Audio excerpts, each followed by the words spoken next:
Hello विद्यार्थी मित्रांनो, मी रामचंद्र गाडेकर. मी तुमच्या सगळ्यांचं ह्या माझ्या यूट्यूब चॅनलमध्ये प्रोफेसर आर एल गाडेकर यामध्ये तुमच्या सगळ्यांचं मी स्वागत करतोय. मी आतापर्यंत अनेक असे व्हिडिओ तयार केलेले आहेत. आता आजचा हा व्हिडिओ एक्झामच्या दृष्टीने किंवा स्पर्धा परीक्षेच्या दृष्टीने अत्यंत महत्त्वाचा आहे. त्या व्हिडिओमध्ये मी नॉन फायनाईट वर्ब्स आणि त्याच्यावरचे प्रश्न कसे विचारले असतात हे पाठीमागच्या एक्झामला आलेले काय उदाहरण आहे ते उदाहरण आपण इथे घेऊया. आता पहिलं एक्झाम्पल आहे पहा, read the following sentence. English grammar मधला पार्ट आहे हा नॉन फायनाईट वर्ब्स. कॉम्पिटेटिव्ह एक्झामला जे आलेले एक्झाम्पल्स आहेत ते आपण या ठिकाणी पाहूया. रीड, पहिला क्वेश्चन आहे पहा, रीड द फॉलोइंग सेंटेन्स. हा प्रश्न कंबाईन बी 2021 ला आलेला प्रश्न आहे. तो प्रश्न कसा आहे पहा, hearing the knock, comma she open the door. Hearing the knock, she opened the door.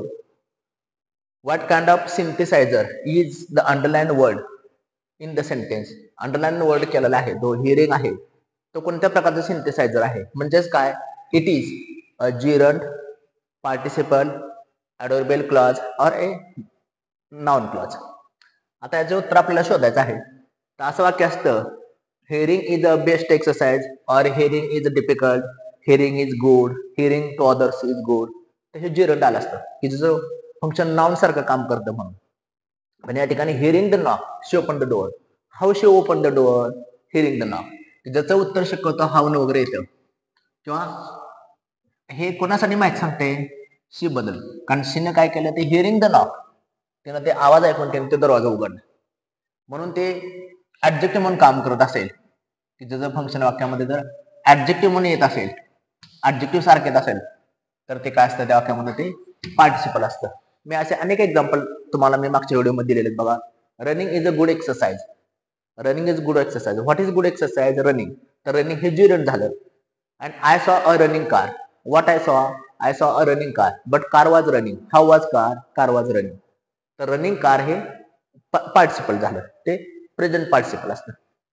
तसं हे पण एक्झाम्पल आहे पहा, I have often seen falling stars. या ठिकाणी फॉलिंग या शब्दाला अंडरलाईन केलेले आहे. Identify the underline word. आणि हे प्रश्न डिपार्टमेंट ASO याला 2019 ला आलेला प्रश्न आहे. या ठिकाणी अंडरलाईन केलेला शब्द काय आहे? फॉलिंग आहे.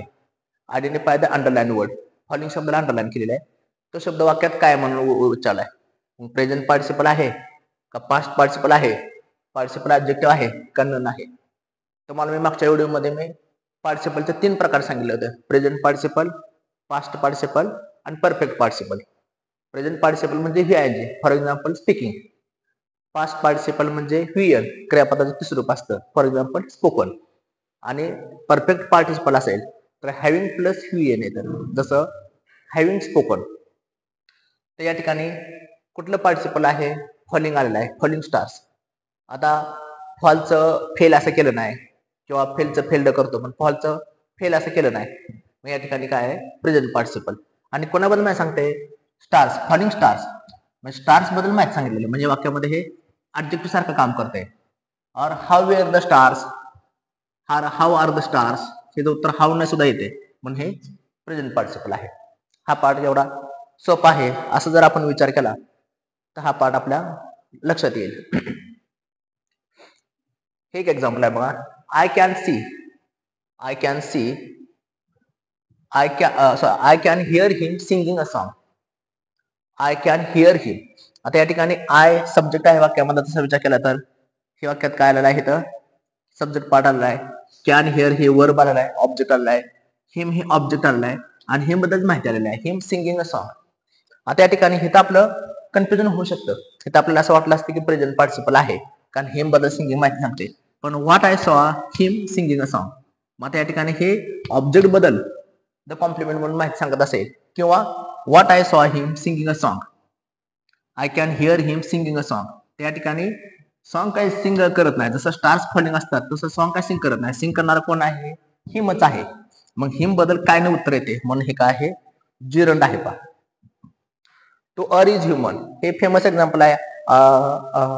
अलेक्झांडर पोप यांचं एसन क्रिटिसम नावाची पोएम आहे, त्यामधलं फेमस एक्झाम्पल आहे to err is human to forgive divine. हे एक्झाम्पल कंबाईंड बी 2018 ला आलेलं आहे. To err is human underline to अरला केलेले आहे. प्रश्न विचारलाय the underline to infinitive in the sentence about functions as object of the verb, subject of the verb, the complement of the verb or the preparatory subject. तर हे to अर हे पूर्णपणे वाक्यात सब्जेक्ट म्हणून आलेलं आहे. इज वर्ब आहे, human complement आहे. वाक्य सुरुवातीला आलेलं आहे म्हणजे सब्जेक्ट आहे. त्याचं उत्तर आहे सब्जेक्ट ऑफ द वर्ब. मला वाटतं हा पार्ट तुम्हाला समज असेल. स्पर्धा परीक्षा नेहमीच्या वरती प्रश्न विचारले गेलेले आहेत. तर हा पार्ट तुम्हाला एकदम मी सोपा करून सांगण्याचा प्रयत्न केलेला आहे. थँक्यू.